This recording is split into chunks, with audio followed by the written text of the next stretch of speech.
In part 1, here, we looked at the British original and how it was brought to America, along with a look at the main characters. We'll now continue our deep dive into The Office. I've made some empty promises in my life, but hands down, that was the most generous.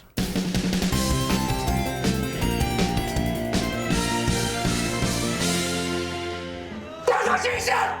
I increased profits by 17%. After the pilot mimicked the UK show to a fault, the other 5 episodes of the first season allowed the writers to smooth out the rough edges and shape the show that we all know and love. Episode 2, Diversity Day, was the show that season that showed the potential of this version of The Office. Get as much done as you can before lunch, because afterward, I'm going to have you all in tears. Well, if you leave, we'll only have 2 left. Is there a term besides Mexican that you prefer? Something less offensive? Mexican isn't offensive. Well, it has certain connotations. The first season premiered in March 2005, with decent ratings that quickly dropped off by the 6th and final episode. A renewal was not a strong possibility, with various network executives hemming and hawing. This was despite research showing young NBC staffers said that The Office was one of the few shows broadcast by the network at that time that they would actually watch. And then a little R-rated comedy movie starring Steve Carell was released during summer 2005, The 40-Year-Old Virgin, which became a smash hit, propelling Steve Carell to the front of the public consciousness. By a fortuitous stroke of corporate synergy, that film's distributor, the studio that made The Office, and the network broadcasting it were all subsidiaries of NBC Universal, and so a lot of advertising for the movie mentioned the TV series, and vice versa. Hey guys, watch the star of 40-Year-Old Virgin in The Office. Another thing that happened around this time was that Apple had begun offering TV series and season passes on iTunes, with The Office cross-promoted by the tech giant. And also Dave from accounting couldn't shut up about it. So that's what, another 3 people watching? Through concentration, I can raise and lower my cholesterol at will. Why would you want to raise your cholesterol? So I can lower it.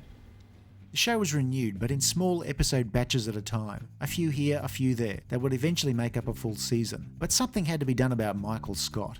How come Chris Rock can do a routine and everybody finds it hilarious and groundbreaking, and then I go and do the exact same routine, same comedic timing?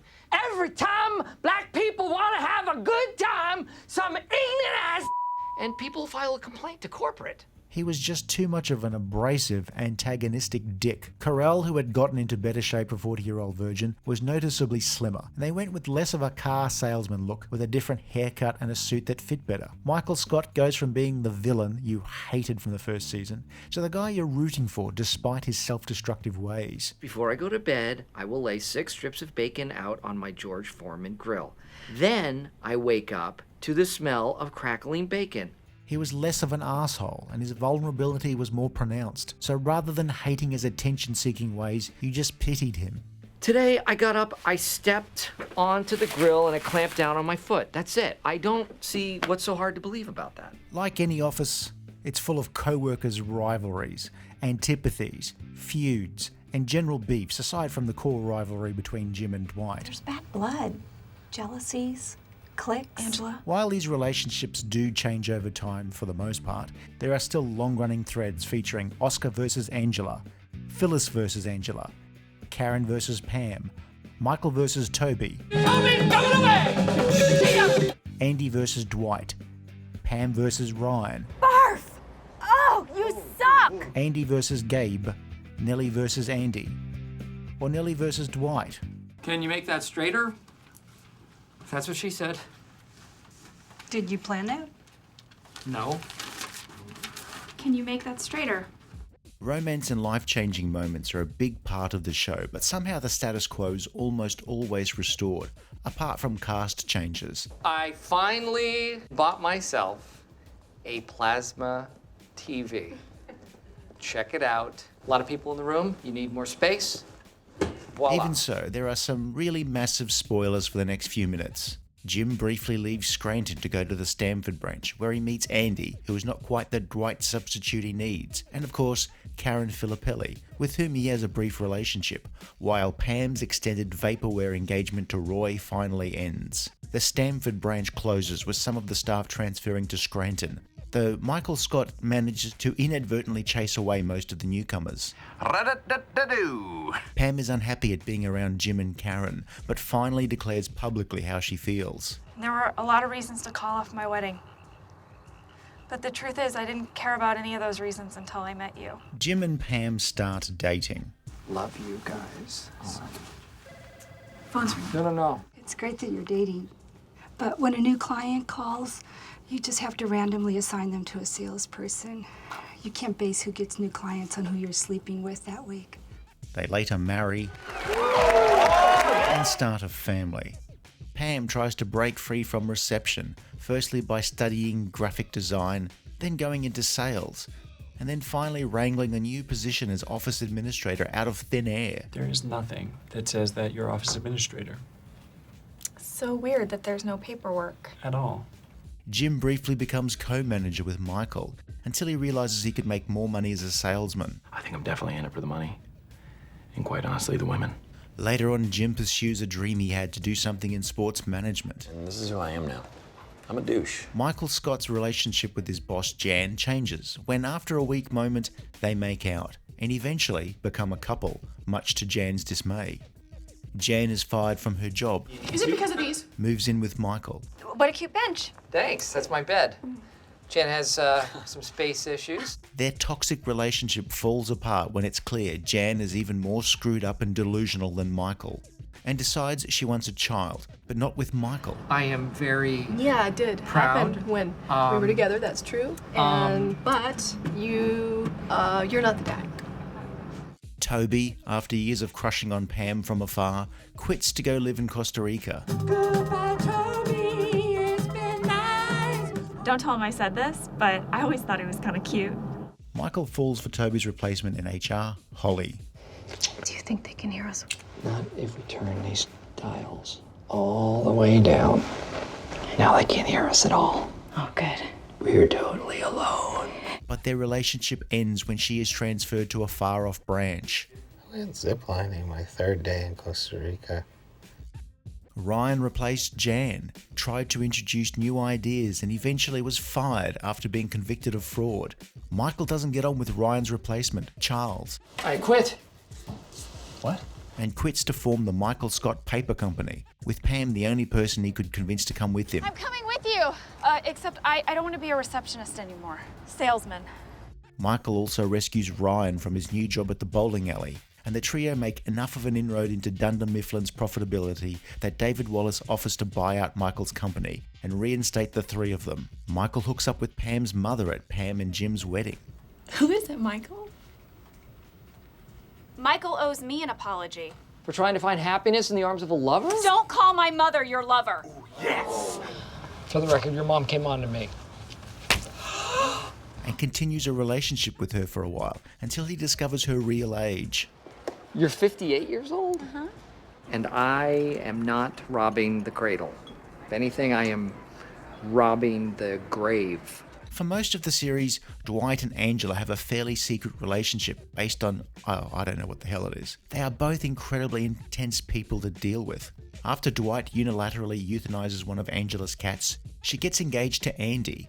Okay. Into the mic, sweetie. I said okay. They quickly reverts to seeing Dwight on the side. Angela just does what I ask her to do, so I won't tell everyone that she's cheating on Andy with Dwight. I think for it to be blackmail, it would have to be a formal letter. Of course, nothing stays secret forever. And I would like to cancel the wedding cake that I had ordered.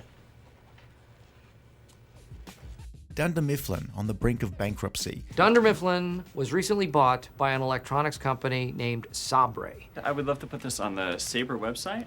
Sabre. Sabre. Oh, it's Sabre. Yes. Of course. After a number of short-term self-sabotage relationships, Hi, I'm Date Mike. Nice to meet me. How do you like your eggs in the morning? Michael finally manages to get the love of his life, Holly, transferred back to the branch. It started with And together they elect to go off to Colorado. At the end of the show's 7th season, Michael Scott finally left the company that he would do anything for. This is gonna feel so good getting this thing off my chest. What are these droplets of water on the keyboard? Comedies that have moments that make you cry aren't unique, but Michael leaving Dunder Mifflin is one of those times you just can't quite help it. After Dwight fumbles his trial as acting manager and is replaced by the person with the most seniority, it's a beautiful morning at Dunder Mifflin. Or as I like to call it, Great Bratton. Keep it running. the post is eventually filled by Andy Bernard, whose relationship with Erin finally cools down when she starts seeing Pete, and the Nard dog decides he wants to pursue his dream as an entertainer. Once it was clear that Season 9 would end the series, many long-running threads were resolved, with Creed finally being exposed as a wanted man. Dwight finally becomes regional manager, Jim and Pam leaving Dunder Mifflin to work on Jim's sports management thing alongside Daryl. It's time for us to officially... No, don't say it. You're fired. Okay. You're both fired. Dwight, come on. Don't end on a bad note. Don't be an idiot. It's for the severance. Kevin is fired. Your internet searches were so filthy, we had to throw out your computer.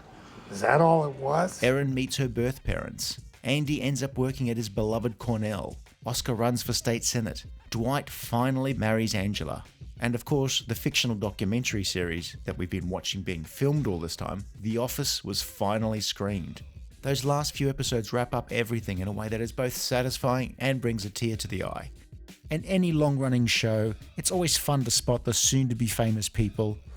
Pretty cool. And of course, the many, many, many celebrity cameos and guest shots. David Brent, my liege. How are you? Michael Scott! Various stories exist to explain Steve Carell's departure at the end of the 7th season. His movie career was humming along nicely, having appeared in several films while on the show, from 40-Year-Old Virgin, Dinner for Schmucks, Date Night, Dan in Real Life, Get Smart, Crazy Stupid Love, The Incredible Burt Wonderstone, etc. The Office's shooting schedules were often juggled to accommodate his and others' work on movies, but some sources claim it was down to a contractual dispute with NBC. Please, why don't we just take a break? This is really going No. Or new network management not invested in a show from a previous regime, which led to them bungling the handling of this and other long-running series. That is a $200 plasma screen TV you just killed! That could have been the end, and maybe it should have been the end, but the show continued for another 2 seasons, with a greatly expanded and ever-changing cast. The last 2 seasons without Michael Scott are still enjoyable, though Carell's presence is highly missed. In time and space. While the show is still very funny, and there's not an appreciable lack of comedy, it doesn't have those Michael Scott moments that elevated the series. You were making this harder than it has to be. That's what she said. The show was always at its best by contrasting the grounded humour with occasional lapses into slapstick or ridiculousness. I feel very blessed. Some of those over-the-top moments are some of the most memorable, just as some of the more human moments stick out. So you're in the tub with everything? Oh, yeah, the afterbirth floats, yeah. Must be like the tide at Omaha Beach. Oh, no, it's actually really hygienic, Creed. And after the birth, you get out and you deliver the house. Jokes aren't sold by an audience laugh track, but usually a silent glance into the camera, or a horrified look, or even a shrug. There was an attempted spin-off revolving around Dwight, and a bunch of previously unmentioned Schrute siblings that didn't get very far, with one pilot being made and eventually repurposed into a final season episode, which has the distinction of being the only episode focusing on Dwight that has almost no redeeming value. How would you like to spend the night with the regional manager of Dunder Mifflin, Scranton? No, Dwight. I don't care if that's how they consolidated power in ancient Rome. No, not Michael. The Office didn't have spectacular ratings for most of its run, but solid ratings, with occasionally great viewership numbers for things like a post-Super Bowl episode. Hiya, Pumpkin. It's Creed. Say we're gonna ditch this bitch. You in? No. Are you out? Pumpkin's out. Let's go, gang. Its cultural impact, however, belies those numbers compared to super popular shows like Big Bang Theory or 2.5 Men. The Office is still growing in popularity years after its finale aired, being rediscovered and appreciated by a new generation every few years. More to the point, it's not hated by huge segments of the population, like Big Bang Theory and 2.5 Men. By any chance, did you see Battlestar Galactica last night? No. Bears beats Battlestar Galactica. Is that anything like the original Battlestar Galactica? You know what's weird? It's practically a shot-for-shot remake.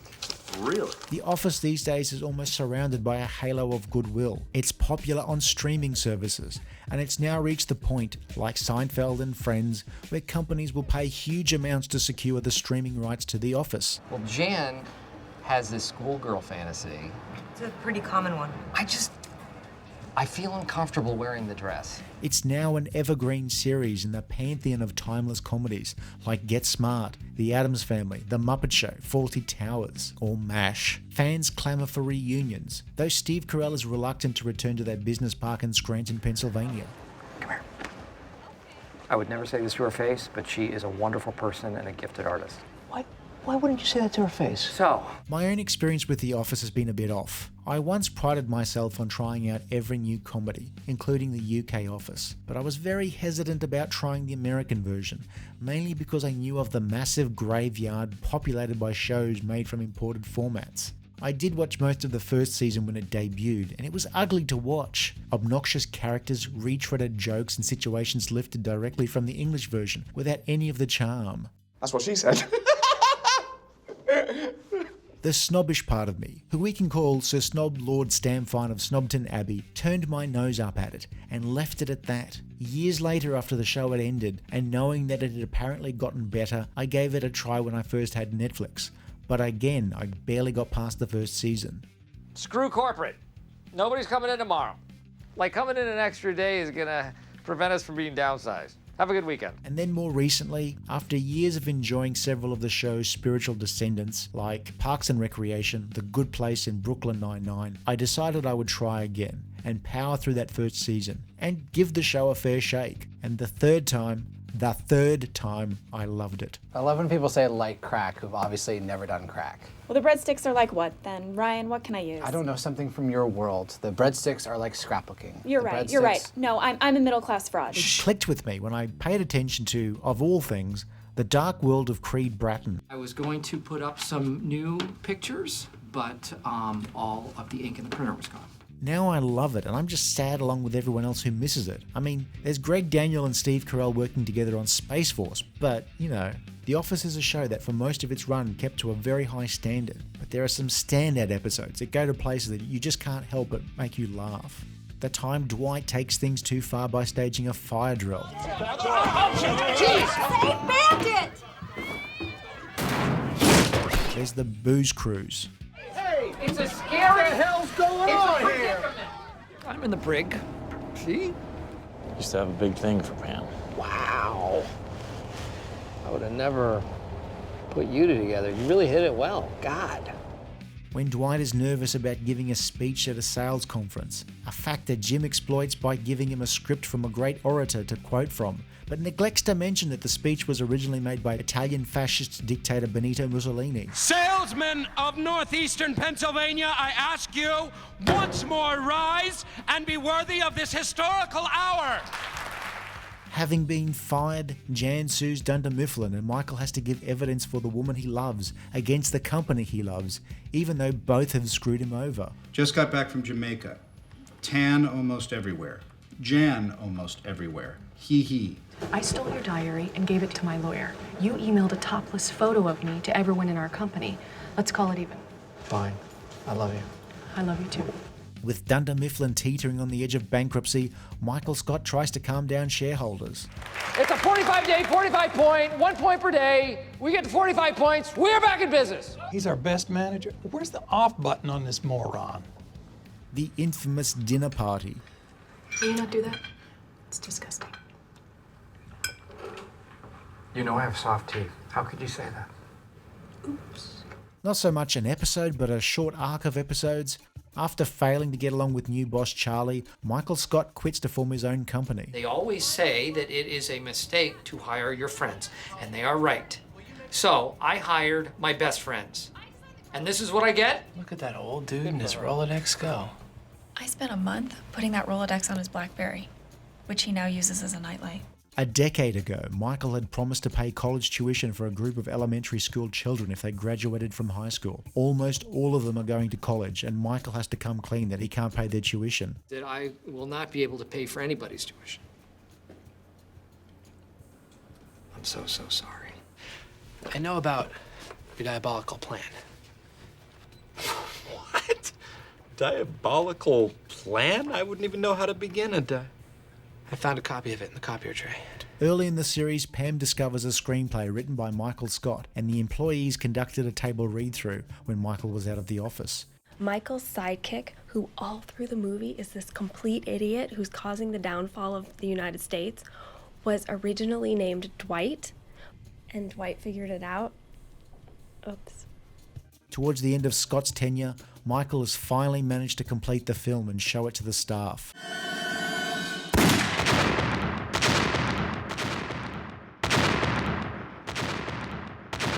Far and away the most expensive shot of the movie. Of all the idiots, in all the idiot villages, in all the idiot worlds, you stand alone, my friend. Michael, deliriously happy at Toby leaving, throws a massive goodbye party. I'm an accomplished songwriter. Song parody writer. I have done things like Beers in Heaven. Classic. Or Total Eclipse of the Fart. I love... He sings, he gets to know Holly for the first time, but he also learns about Jan's pregnancy. If I was 22 and I had lots of time to have lots of children, then sure, let's let Michael have a shot at one of them. But honestly, I need to make this one count. Michael and Dwight go clubbing with Ryan in New York. You resemble the Tolkien character. He basically is, man. He's a regular banking wizard. No, not a wizard. A hobbit. And we finally get to see the darker side of Ryan's personality. I think my friend Troy might have a drug problem. What do I do? I think his species might have a higher tolerance than ours. A series of episodes takes some of the employees to Florida for a special project. Dwight had me pretend to be a hipster to create hype, and it's working. There's already people camped out behind me.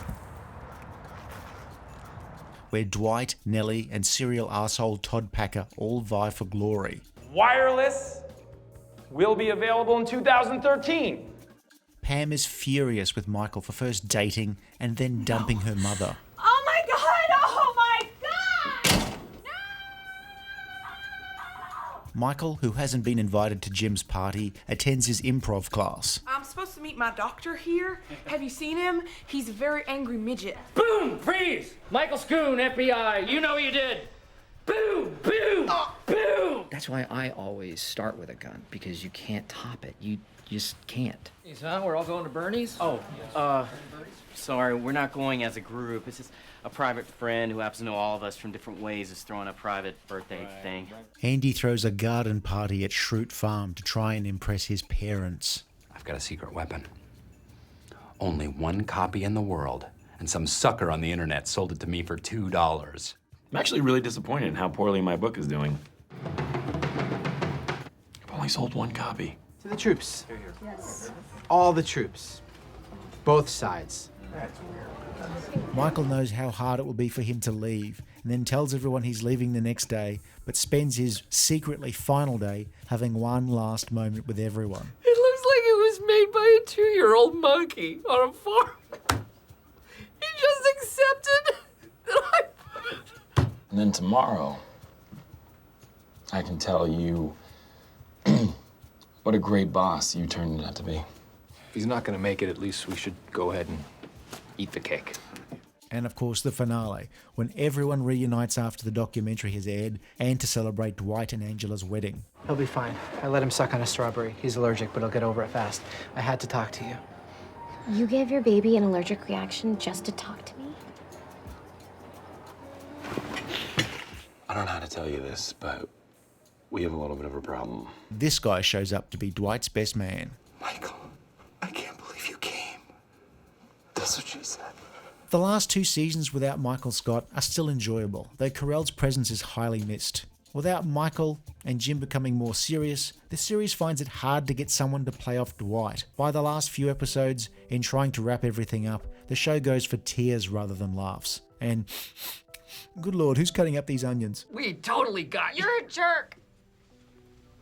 I don't know about that. The Office started off as an imported format that didn't quite work initially. It slowly tweaked its characters and focus, lost some of its more mean-spirited edge, and added a dose of heart and romantic comedy to become a defining comedy of its time. It's unique that unlike most comedies that rated well, it's not hated by a large section of the community. It's not obviously edgy, but does have a sharp edge. It's still warm and fuzzy, and it'll often make you feel that way. It's a comedy that will almost always leave you with a smile on your face, and you will rarely feel bad for laughing at an offensive joke. And there's no Charlie Sheen in it, so there's that. Mr. Schneider, and you were directly under her the entire time. Mr. Scott, that's what she said. Well, delivery's all wrong. Butchering it. The characters in The Office may have started off as Americanized versions of the English original, but they have exploded far beyond the source material. Workplace comedies are tricky to pull off. You want the, I know that guy, or there's a woman like that in my office. But all too often you'll cringe, not just because of Michael Scott hilariously imploding, but because you're actually recognizing parts of Michael Scott in yourself. Is it the same grill you grilled your foot on? No. Yes, but I got all the foot off of it. It's hard not to find yourself attached to Stanley, Phyllis, Andy, Kevin, Angela, Daryl, Erin, Plop, Meredith, Clark, Nellie, Ryan, Kelly, Holly, Oscar, Toby, Gabe, Robert California, or Creed. Hang on just a sec, let me settle in and I'll be right back. And at the end of the day, there's a little Michael Scott in all of us. That's what she said. If you enjoyed this video, please like and subscribe, leave a comment below, or check out some of our other videos.